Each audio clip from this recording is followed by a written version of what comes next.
News 360, I am Portia Gabo. Hello, good evening to you. I am Noble Crosby and the headlines of the bulletin in a moment. News 360 Headlines is brought to you by Pepsodent Charcoal and Pepsodent Herbal. EcoBank, Nero Prime Water. Tonight, Ghana's UK scholarship dispute deepens as High Commissioner flags irregular awards, while former Registrar Kingsley Ajuma denies wrongdoing and rejects public allegations.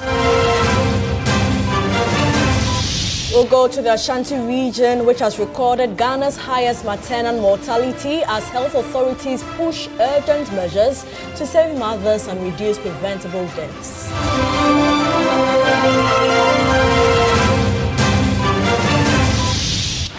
Tonight, Fair Wages and Salaries Commission defends its handling of Ghana Association of University Administrators allowances. Details shortly.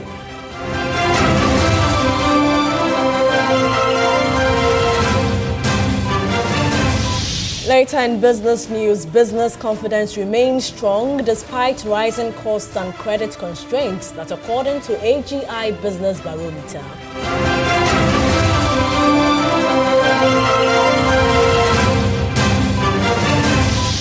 Before we go tonight, we'll bring you updates as Zambians vote in general election as the president's economic team gains face test in closely watched election.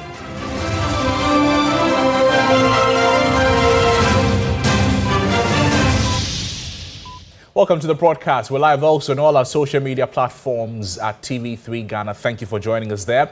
We can get interactive as we settle for the details of the story starting from here. We begin from the Ashanti region, and the region continues to record Ghana's highest maternal mortality rate, with nearly 1 in every 4 maternal deaths nationwide recorded in the region. Health authorities say the figures are worrying, but insist Ashanti's position as Ghana's major referral hub also means the region receives critical cases from across the country. Ibrahim Abubakar reports. For every woman, pregnancy should end with the joy of holding a newborn. But for some families, the journey to motherhood ends in tragedy.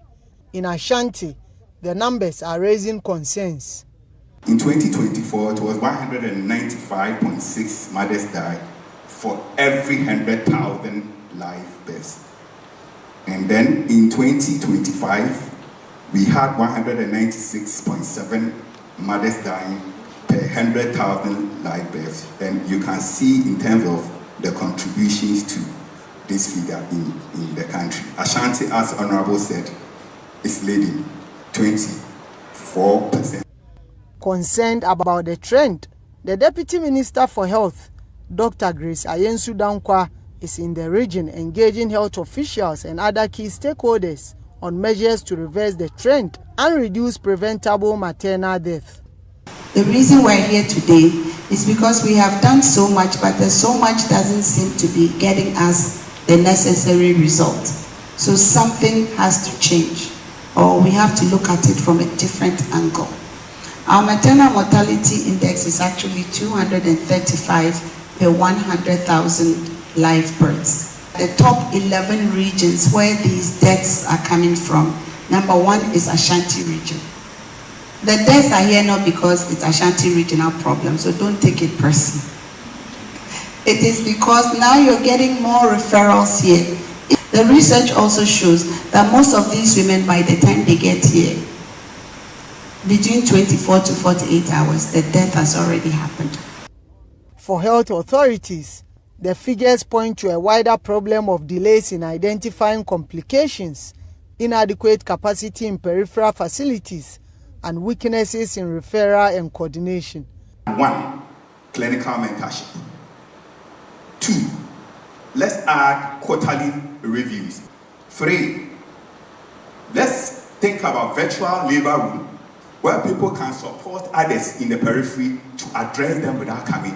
Or if they have to even come, what they have to do before they come. Then lastly, the need for us to strengthen coordination and the feedback mechanisms.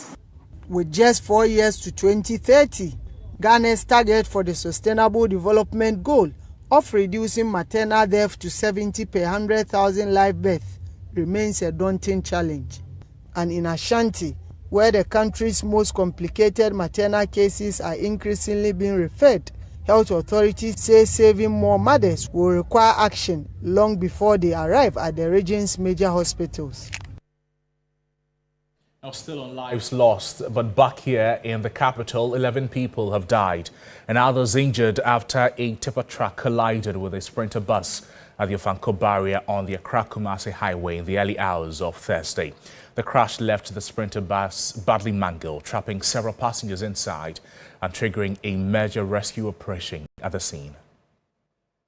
We were told that since the initial injured persons were transported or carted to the hospital, we've had one more of those injured, adding to the fatalities that have been recorded. So the casualties are high, but also same has been the fatalities. 11 so far for a gruesome morning accident that has witnessed over 7 to about 8 cars that have been crashed and mangled together as a result of the accident. I heard around 5:30, so I have to rush here.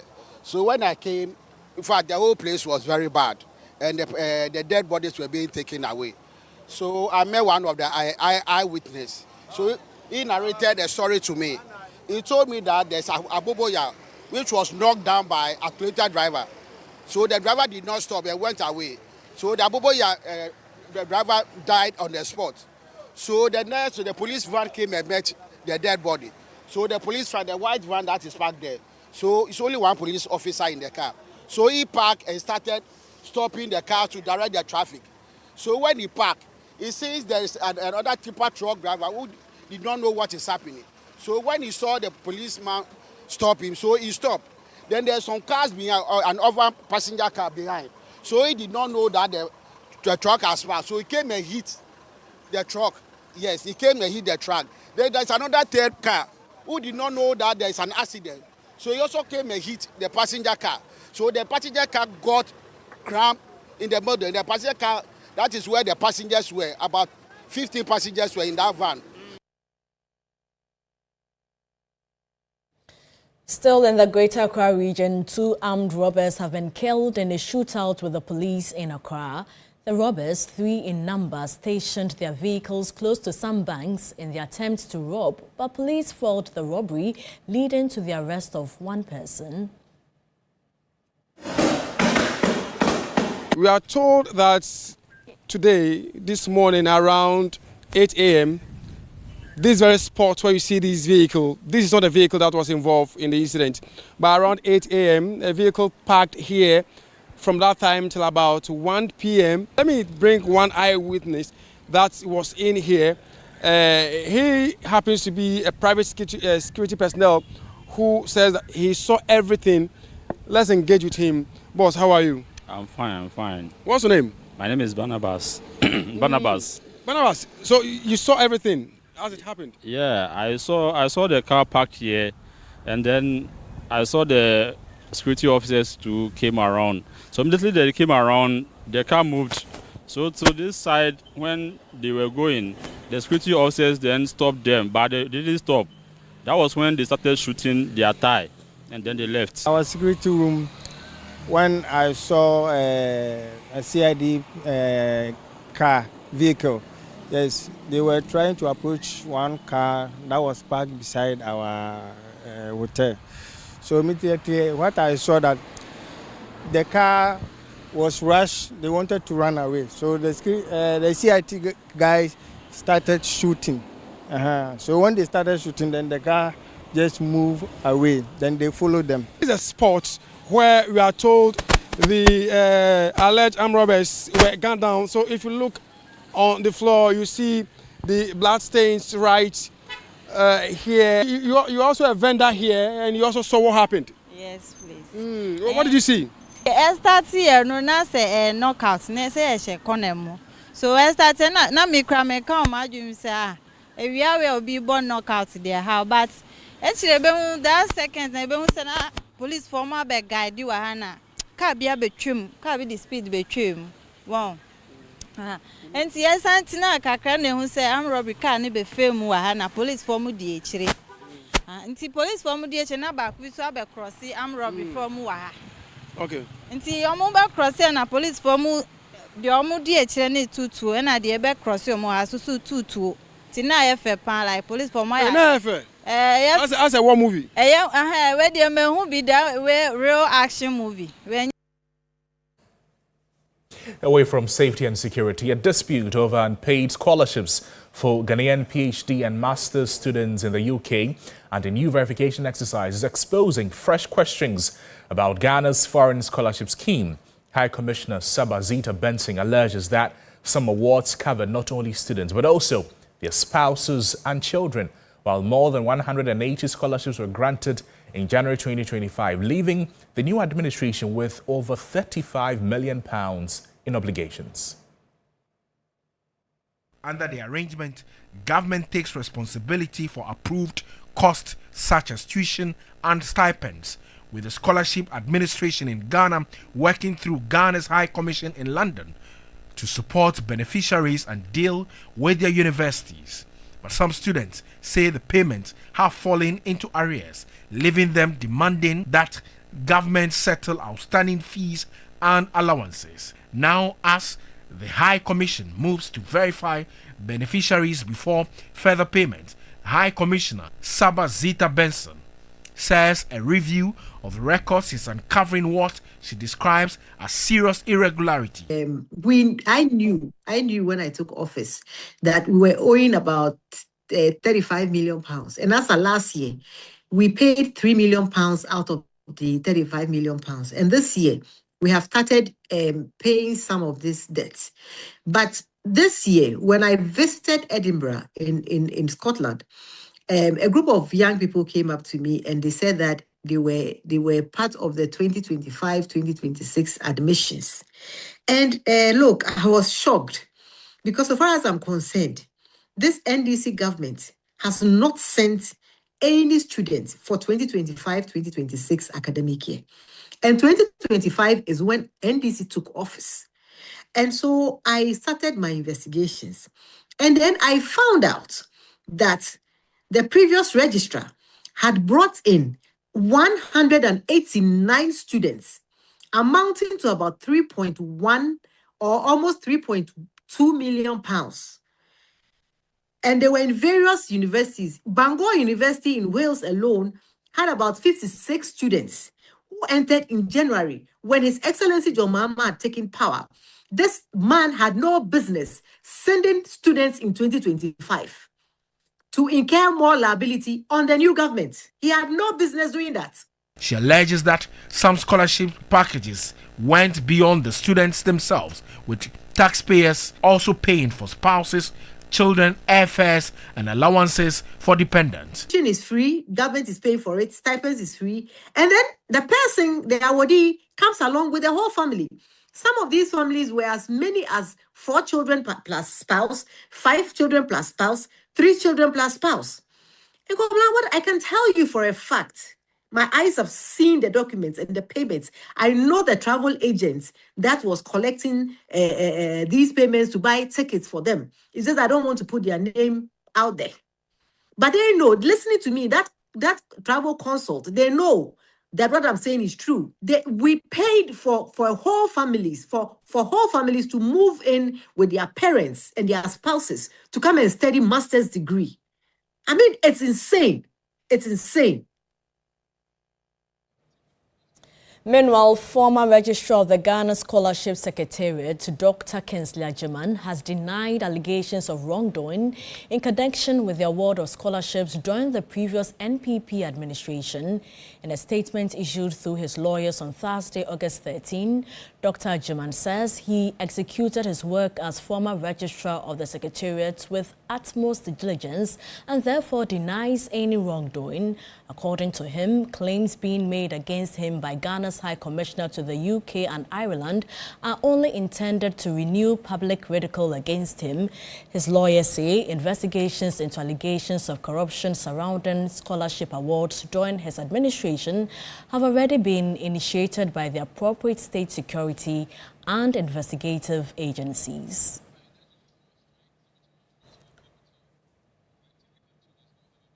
Now to the universities. General outpatients, specialist clinic and pharmacy counseling services at the University of Ghana Hospital Legon has been suspended effective August 13 due to an industrial action by the Ghana Association of University Administrators.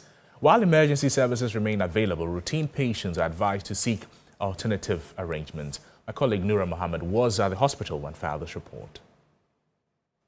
The Ghana Association of University Administrators, GAWA strike, follows what the group says are long-standing concerns over disparities in remuneration between teaching and non-teaching staff.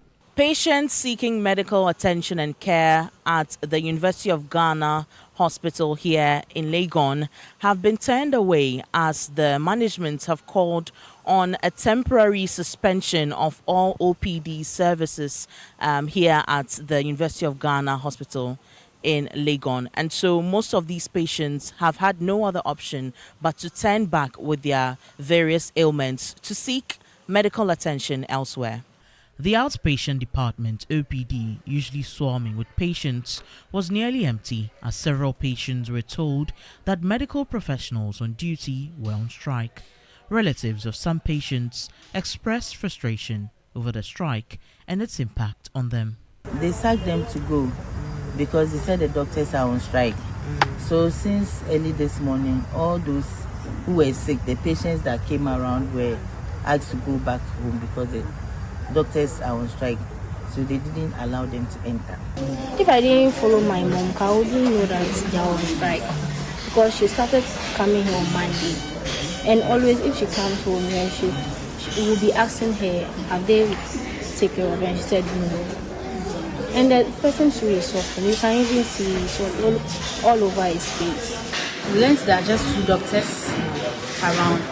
They are trying to take care of my son, but my mom has to go home because they think her situation is not an emergency. I don't know what an emergency is, but I mean 1 minute of care can save somebody's life. What you think is not an emergency could actually be an emergency. The strike action is still on, and we at TV3 will bring you up to speed with any recent developments concerning the strike by the Ghana Association of University Administrators here at the University of Ghana Hospital at Legon. Noura Mohammed, TV3 News. In a related development, the Fair Wages and Salaries Commission has criticized members of the Ghana Association of University Administrators over what it describes as unfair accusations that the commission has failed to ensure the payment of their allowances. Dr. Smith Graham is the Chief Executive of the Fair Wages and Salaries Commission. The argument they are putting across is very unfair to us, very unfair to the labor front, and very unfair to everybody. First of all, we've met with them, had lengthy discussions with them, and concluded negotiations with them. And then it came to the time of UTAG. We also had the same lengthy negotiation and concluded with UTAG. It is surprising that when you see one group concludes its negotiation, you go and look at yours and then start doing that comparison. In the labor front, that is not even done. If GAWA has a problem, they should come to Fair Wage and Salaries Commission during the Independent Development Commission discussion, and they should come as GAWA. The issue of riding on the back of another union is something when we encourage, there will be chaos. No salary administration can encourage that because they do different jobs all together, and so we cannot put them together like that. So I'm telling them that they should prepare, and the Independent Development Commission is here. There's likely to be a job evaluation again. The reason why Fair Wages some time ago started taking Labour Commission to court was because of this. Now to another dispute. Ghana's superior courts are currently on their annual legal vacation, a period that runs from August 1 to September 30. But this year's vacation has triggered an unusual dispute between sections of the legal profession and the judiciary. Critics, including some opposition figures, have also questioned why certain high-profile cases are being prioritized while Ghana's courts continue to carry a significant backlog. Here's an explainer on how vacation courts work and why this year's arrangement is generating so much debate. Legal vacation is a period provided for under Ghana's court rules during which the normal sittings of the superior courts are suspended or reduced. The Judicial Service officially lists 3 vacation periods: Christmas, Easter, and the long vacation. The long vacation runs from August 1 to September 30 every year. But legal vacation does not mean that Ghana's justice system completely shuts down for 2 months. During the vacation, certain judges are designated to sit as vacation courts. Their traditional role is to deal with urgent matters that cannot reasonably wait until the regular legal year resumes. These can include applications such as bail, injunctions, and other interlocutory or emergency matters. There are also virtual court arrangements which allow some proceedings to continue during the vacation. A quick search on the Judicial Service website will reveal that during this vacation period, 26 judges across the country have been given warrants to sit in the Greater Accra, Eastern, Central, Northern, Western, Ashanti, Volta, and Upper East regions. What this means is that the judges issued the warrants by the Chief Justice will continue to hear the substantive cases as well as new motions, interlocutory applications, bail requests, among others, from other courts whose judges are on vacation. Importantly, the warrants issued by the Chief Justice are not limited by case name. For example, a warrant authorizing Justice Francis Apongabunu Achibonga to sit during the vacation empowers him to conduct hearings at the Specialized Courts 1. The disagreements began after some lawyers received notices requiring them to appear during the vacation to continue part-head criminal cases.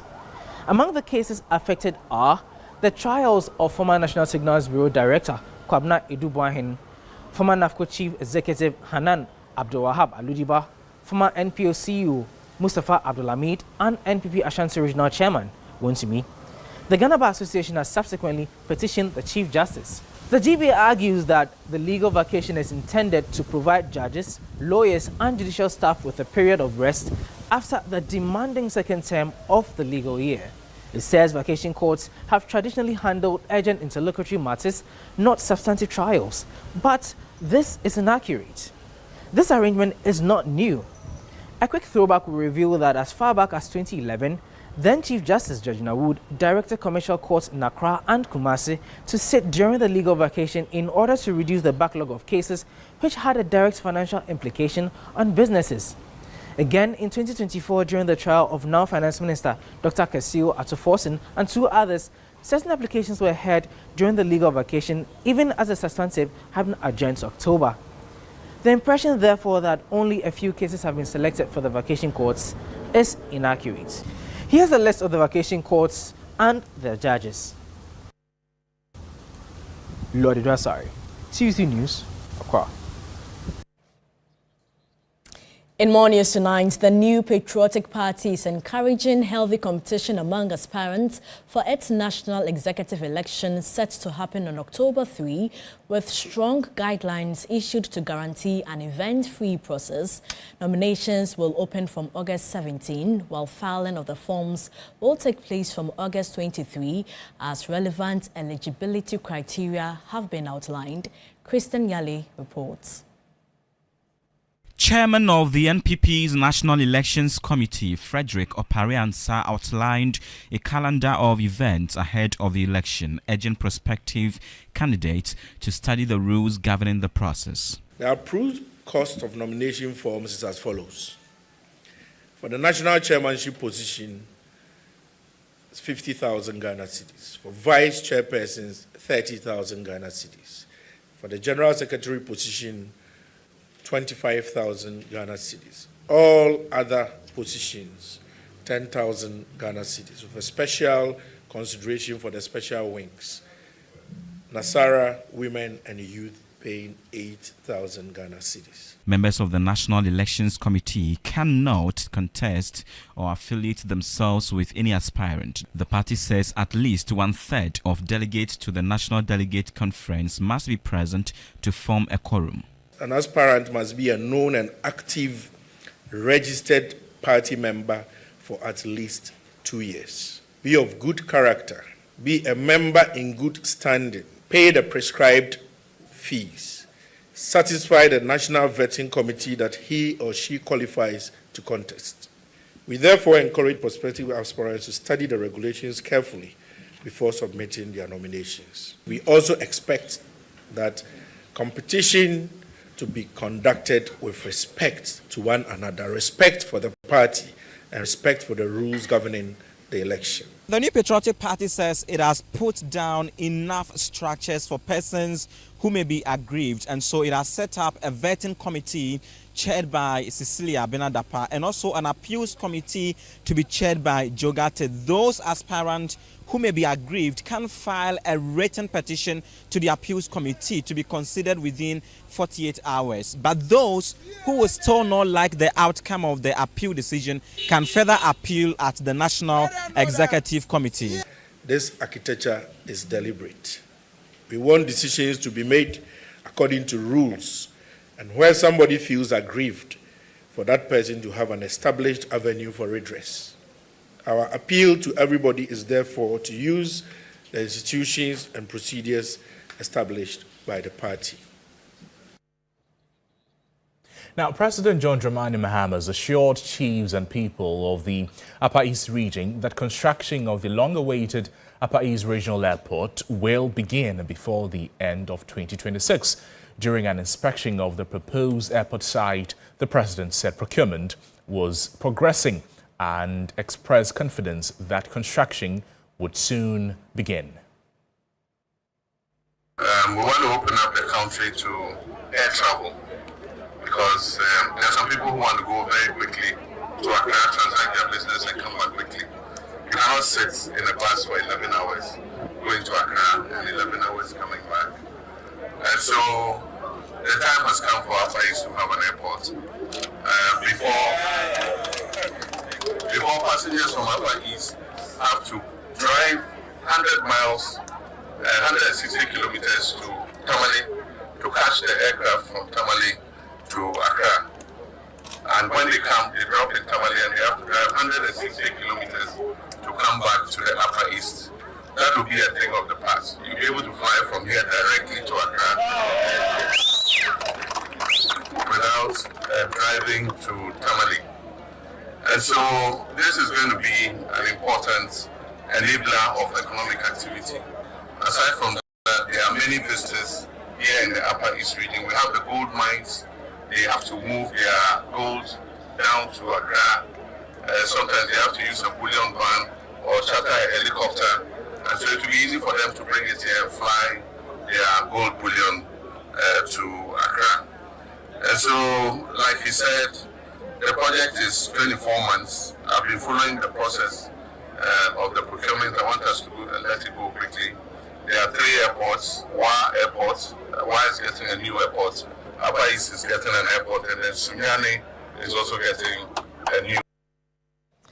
And away from the Upper East region, mobile money merchants are being urged to strengthen their knowledge of fraud prevention and regulatory compliance as digital financial transactions continue to expand. The call was made at the 2026 MOMAC Capacity Building Forum organized by the Mobile Money Advocacy Group in partnership with Telecel Ghana and other stakeholders. With mobile money becoming an increasingly important part of Ghana's digital economy, concerns over fraud and other security threats continue to pose challenges to both merchants and customers. It is against this backdrop that the Mobile Money Advocacy Group, MOMAG, partnered Telecel Ghana and other stakeholders to build the capacity of mobile money merchants.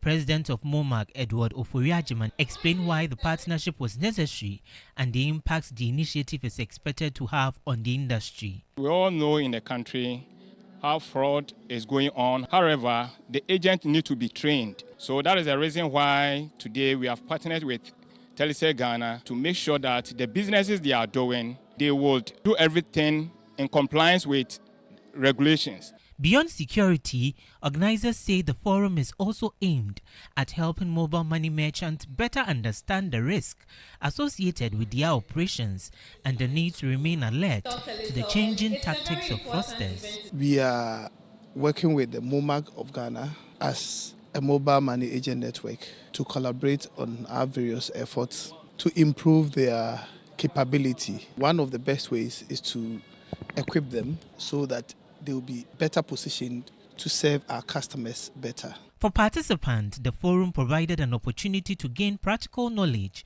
on how to identify suspicious transactions, protect their businesses, and adapt to the changing demands of the digital financial space. In fact, I've learned something that is going to boost my business, especially in the terms of Telecel mobile money issue. And as I'm going, I hope I'm going to teach people around my area so they should all come to Telecel and then let us enjoy from Telecel.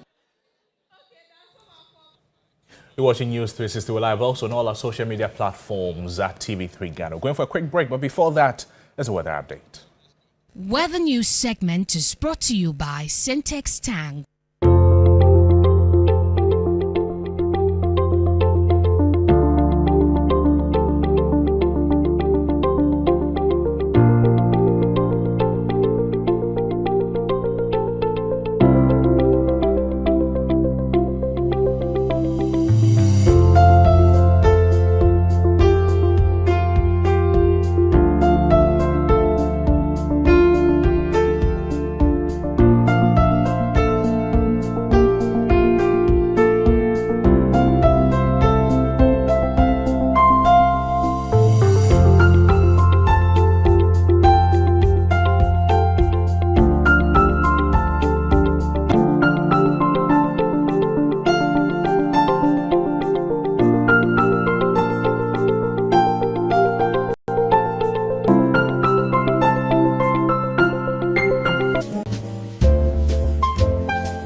business news segment is brought to you by MTN. 4 Points by Sheraton Accra Airport Hotel.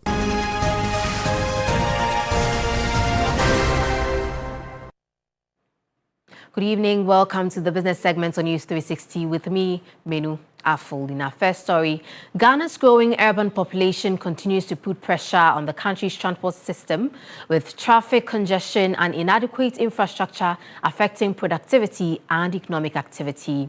The concerns were highlighted at the Graphic Business Stanbic Bank breakfast meeting, with a report on the discussions presented to the Ministry of Transport by Graphic Communications Group Limited. We'll bring you details of that report later. Away from that, business confidence in Ghana remains strong in the second quarter of 2026, with the Business Confidence Index recording 108.7 in the second quarter of 2026. Now, this is according to the AGI Business Barometer release in Accra.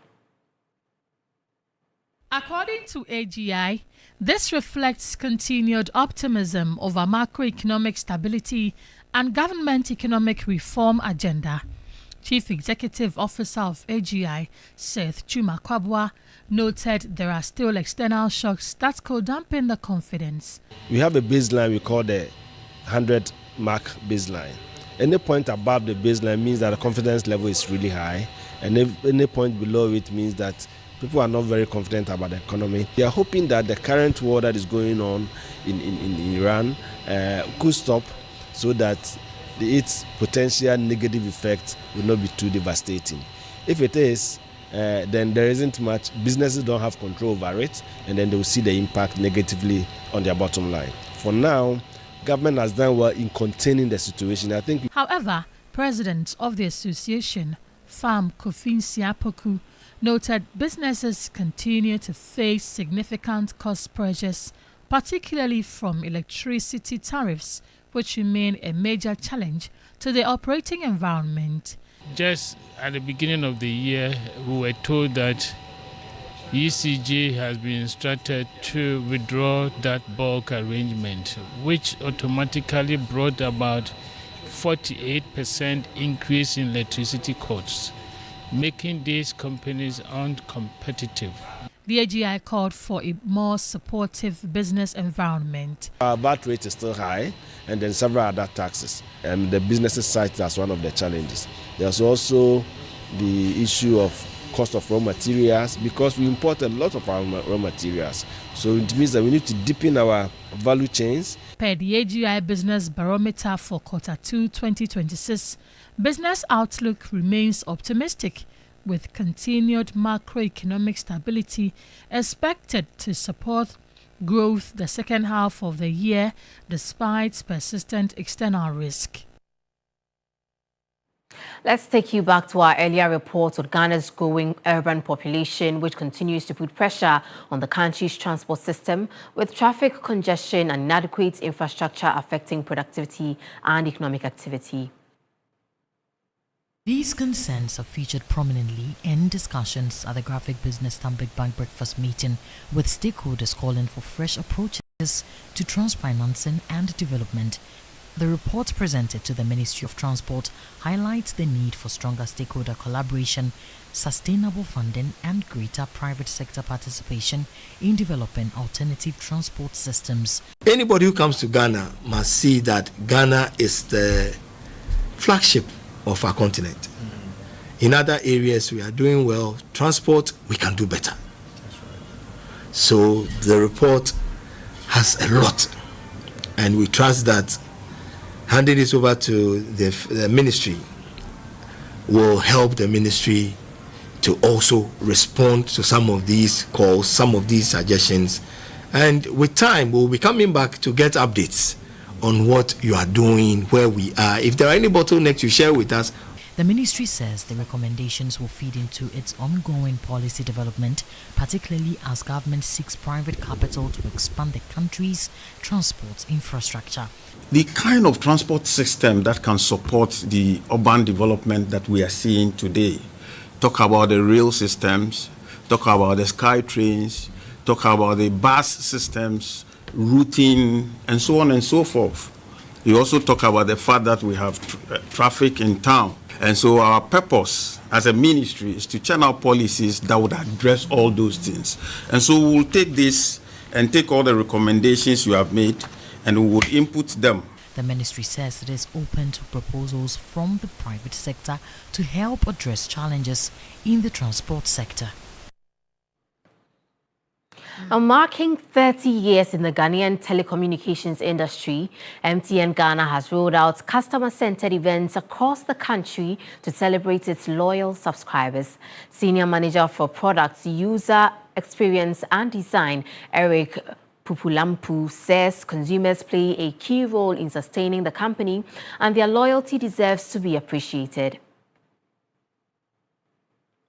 To mark the 3-decade milestone, MTN Ghana treated subscribers to members-only perks under a campaign themed 30 Years of Progress Powered by You.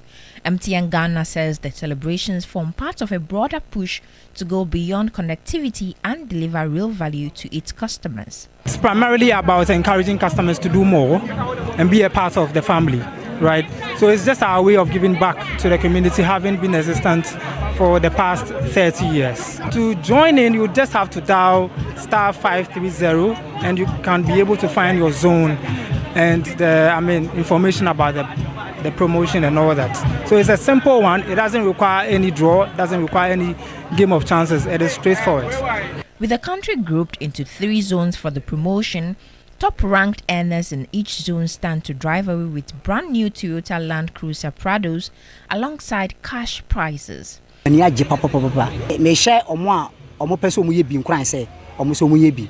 very, very happy. I encourage everyone to play and win.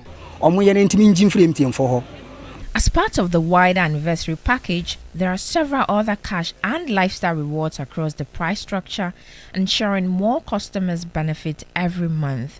The promotion runs until 31st August 2026. Let's now take a look at how the cedi is faring against other trading currencies and how some of our key commodities are also faring on the global markets.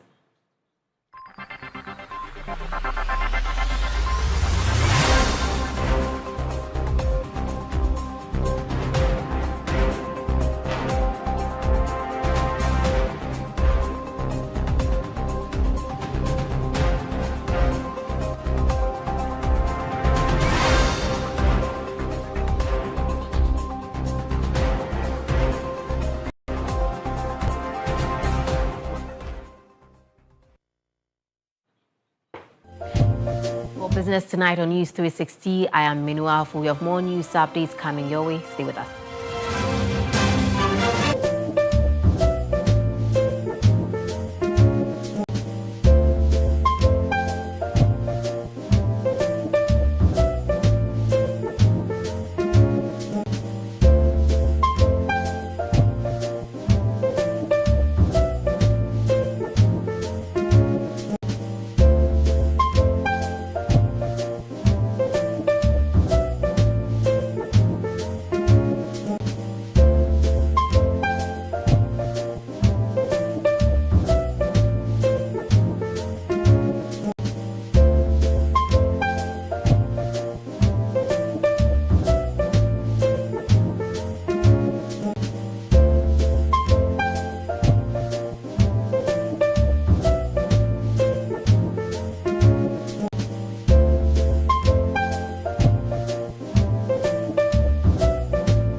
Let's do some sports here on News 360. My name is Mutala Yakubu. Now, ahead of the 2026 3FM Tour de Ghana, Minister for Tourism, Art and Culture, Honorable Jifa Abla Gomashi, has called for an all-inclusive approach as a strategic way of positioning Ghana as a leading hub for sports and tourism. Now, 3FM Tour de Ghana is set to take place on August 28th and 29th. The rhythm is wings on which we are going to fly. Promoting and branding and celebrating Ghana is not an individual's job. It needs all of us to put our shoulders to the wheel. And one of the ways in which we can showcase our country is to join forces with TV3 and its Ride the Rhythm to expose what we are not able to do, and also use the opportunity to include sports and all the other entertainment domains, so that packaging what we have as Ghana becomes easier to do.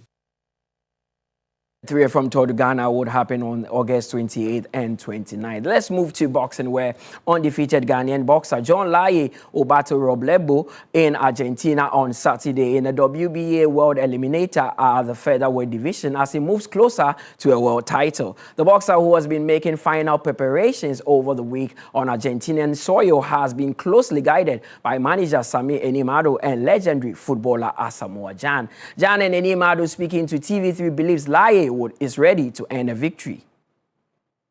Listen, I'm not a boxer, but I will inspire you with what I have been through. You know, when it comes to crowd and everything, and going to somebody's territory. You know, the fans are going to shout. You know, the fans are going to shout. I always tell him, even when I was playing, my most goals that I scored for Ghana was away. My most goals that I scored was an away game, you know. So it's like the fans will be cheering, but you and the opponent are in the ring, and he knows what they are going to do to him.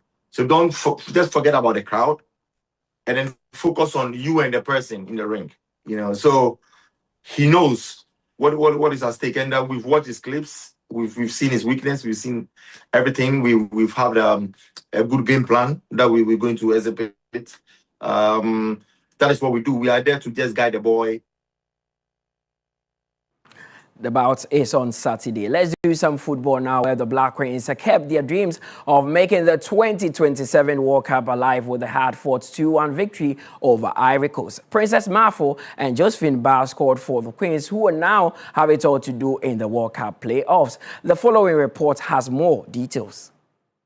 To qualify to the semi-finals of the 2026 Women's African Cup of Nations, the Black Queens of Ghana have successfully booked a spot in the playoff tournament for the 2027 Women's World Cup, which will be hosted in Brazil. They edged out Cote d'Ivoire in a 2-1 victory, where Princess Mafo and Josephine Bonsu scored to make sure that Ghana's dreams of qualifying to the World Cup is kept alive.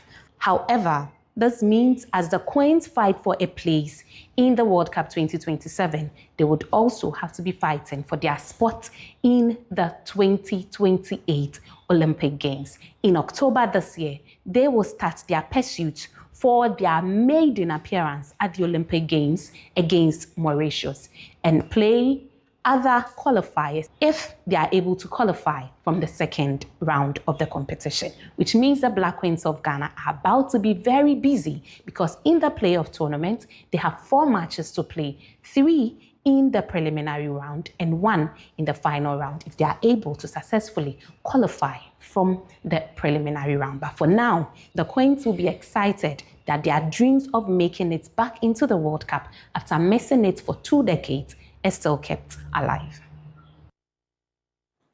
Who is the Black Queens of the best in the Intercontinental Playoff? My name is Mutala Yakubu, and this is Sports on News 360.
Insecticide Spray and Coil. Powered by 3 Entertainment.